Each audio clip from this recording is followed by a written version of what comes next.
ये आपकी गाड़ी के जो है ना ब्लैक शीशे हैं, ये मुमानत है इस्लामाबाद में। ये हमें क्रैक डाउन कर रहे हैं, ठीक है। काले शीशों वाली गाड़ी,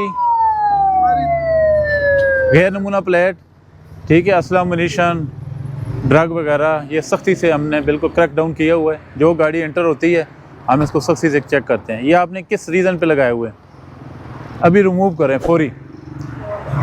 हाँ जी, ये ब्लैक पेपर अभी रिमूव करें सर। इसके अपने जेल सड़क के